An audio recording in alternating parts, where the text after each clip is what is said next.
In the labyrinthine corridors of U.S. politics, two figures stand out amidst the current tumult over foreign policy decisions: President Joe Biden and Representative Marjorie Taylor Greene.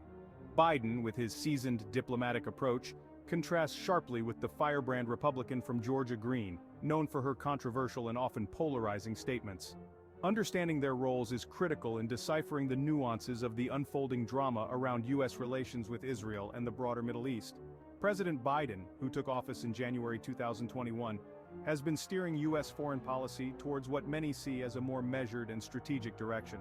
His administration emphasizes multilateralism and a return to diplomatic norms. Representative Greene, on the other hand, has grabbed headlines not just for her support of far-right conspiracy theories, but also for her aggressive stance on foreign and domestic policies, often clashing with the more conventional approaches within her own party. Their divergent paths have set the stage for a deep analysis of current U.S. political dynamics, especially regarding the sensitive issue of military aid to Israel amidst its ongoing conflict with Palestinian groups. The stakes are high, and the decisions made now could have long-lasting impacts on international relations and domestic political alignments. Recently, Representative Marjorie Taylor Greene has been in the spotlight for her attempt to impeach Secretary of Homeland Security Alejandro Mayorkas, a move seen by many as part of a broader strategy to challenge the Biden administration's policies on immigration and security. This act has not only heightened tensions within the halls of Congress but also signaled a possible shift in how the Republican Party handles dissent within its ranks. Greene's actions reflect a larger, more aggressive push by certain elements within the party to assert their influence. In relation to foreign policy, Greene's maneuvers are equally bold. She has vocally criticized the Biden administration's approach to Israel, particularly in light of recent decisions regarding military aid. Her critique focuses on what she perceives as a weakening of U.S. support for a key ally in the Middle East, arguing that this could embolden adversaries like Iran and negatively impact global security dynamics. This perspective resonates with a significant segment of her political base, who see robust support for Israel as a cornerstone of U.S. foreign policy.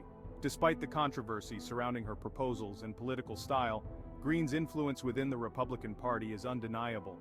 Her ability to mobilize a grassroots faction of the party presents a challenge not only to Democrats, but also to more traditional Republicans who are navigating how to handle her brand of politics.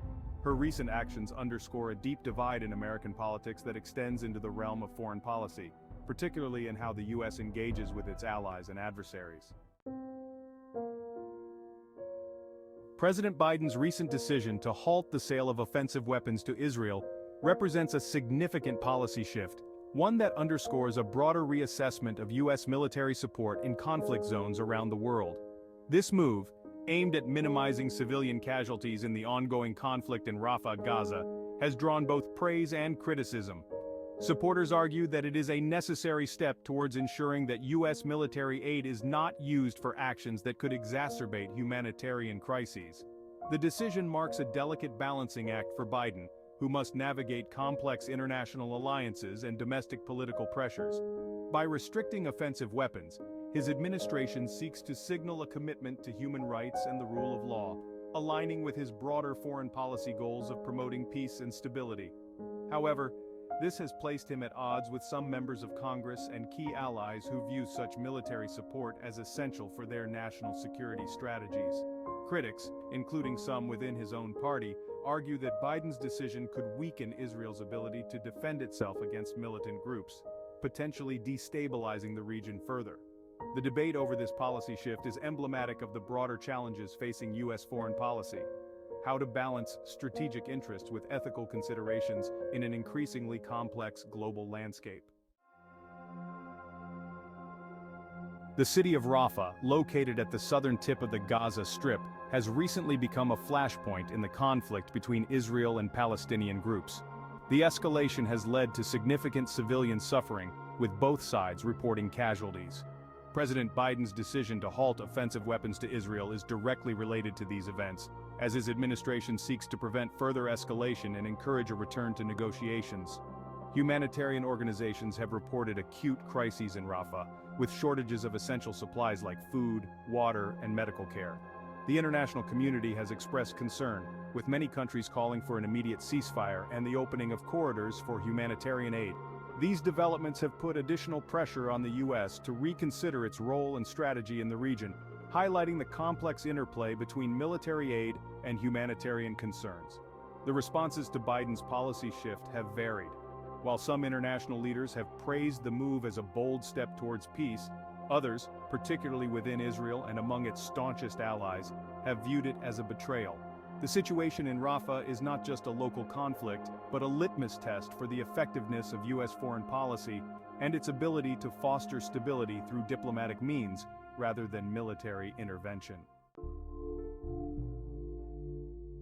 The recent developments involving key U.S. political figures and the complex situation in Rafah are indicative of a transformative period in U.S. foreign policy. President Biden's decision to halt offensive weapons to Israel signifies a potential shift towards more nuanced and humanitarian-focused international engagement. This move, while controversial, may pave the way for a new approach in dealing with global conflicts, where diplomatic solutions are prioritized over military interventions. Representative Marjorie Taylor Greene's aggressive political maneuvers, although not directly related to the Rafah situation, reflect a domestic challenge to this new direction. Her actions, and the broader political dynamics within the U.S. will undoubtedly influence how foreign policy decisions are framed and implemented. The interplay between domestic politics and international relations is becoming increasingly complex, necessitating a careful and considered approach.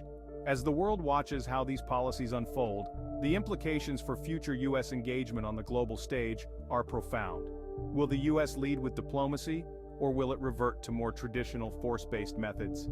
The answers to these questions will shape international relations for years to come, determining the role the U.S. plays in promoting global peace and stability.